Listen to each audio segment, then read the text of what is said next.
Bonjour, je voudrais partager avec vous aujourd'hui dans cette petite vidéo une réflexion sur le temps et plus particulièrement sur le manque de temps. Peut-être qu'il vous est déjà arrivé de penser ou de dire à quelqu'un « j'ai pas le temps ». C'est une espèce d'expression toute faite qui sort de notre bouche avant même parfois qu'on ait le temps de la réfléchir, comme un espèce d'automatisme qui est là pour refuser quelque chose à l'autre ou pour se refuser quelque chose à soi. Et j'aimerais vous expliquer en quoi cette formule-là du manque de temps est une véritable imposture, en quoi ces mots-là peuvent être un mensonge et en quoi ça témoigne en réalité d'une seule chose, c'est de notre irresponsabilité. Alors c'est un mot un peu fort, mais c'est pourtant bel et bien ce qu'il y a derrière ça, c'est la notion de responsabilité. Du temps, en réalité, on en a tous, et on a tous le même. Ce qui va changer, c'est la manière dont on va décider de l'employer.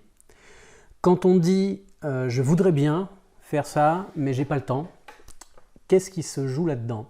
Il y a d'un côté, il y a une intention qui est marquée par le je veux, le je voudrais, et en même temps, il y a une forme d'impuissance. Je ne peux pas. Pour des raisons qui sont extérieures à moi. Donc quand on fait ça, on se coupe dans les mots, ne serait-ce que dans les mots, on se coupe de notre pouvoir personnel. On se crée l'illusion qu'on est impuissant à agir.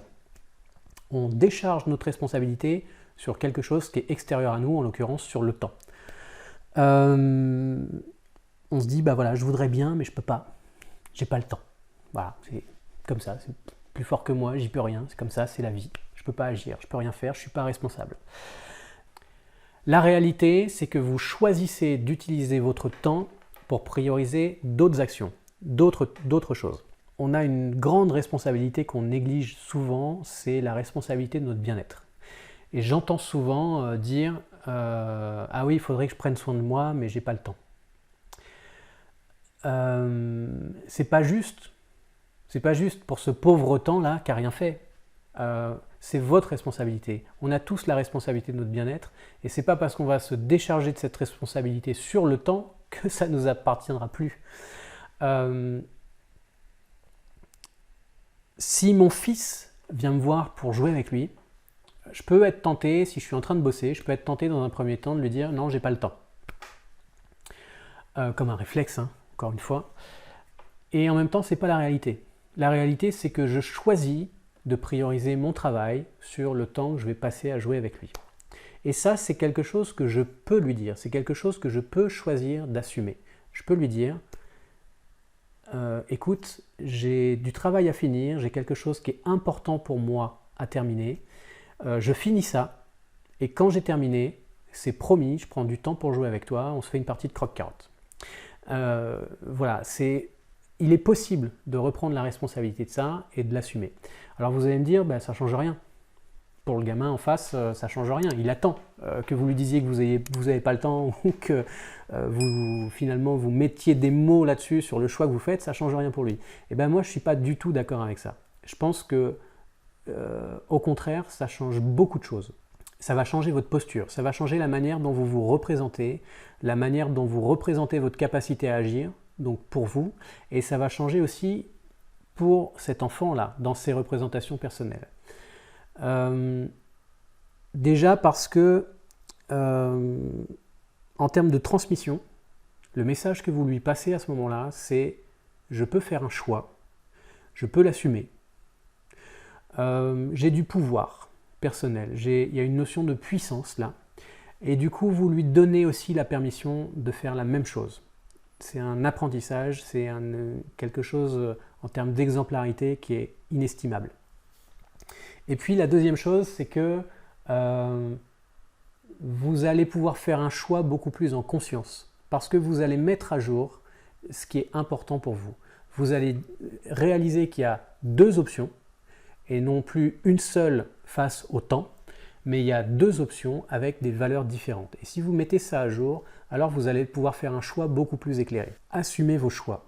Prenez des décisions courageuses. Affirmez ce qui est important pour vous. Reprenez absolument toute votre responsabilité dans vos choix. Le temps ne devrait jamais rien avoir à faire dans vos choix de vie. Avant, je croyais que j'aurais le temps de voir ma grand-mère plus tard. J'avais des choses à faire, des choses importantes. D'ailleurs, elle me le disait. Elle avait la gentillesse de m'épargner le mensonge. Elle me disait « t'es très occupé ». Et je disais « oui, oui », parce que c'était confortable, ça m'évitait de lui dire que j'avais pas le temps. Elle le faisait pour moi. Et un jour, elle est tombée. Et elle ne s'est pas relevée. Et je ne l'ai jamais revue. Parce que j'avais des choses importantes à faire. En tout cas, ça, c'était l'histoire que je me racontais. Mais ce n'était pas vrai.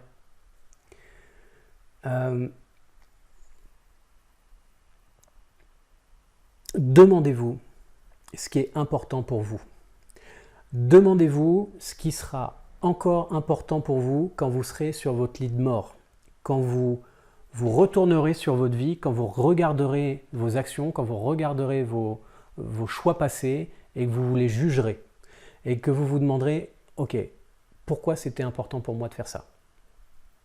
Le manque de temps n'a jamais rendu personne fier de lui. Voilà.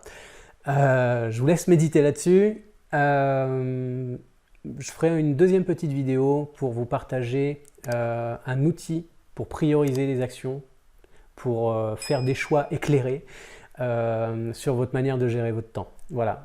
Bonne journée et à la prochaine.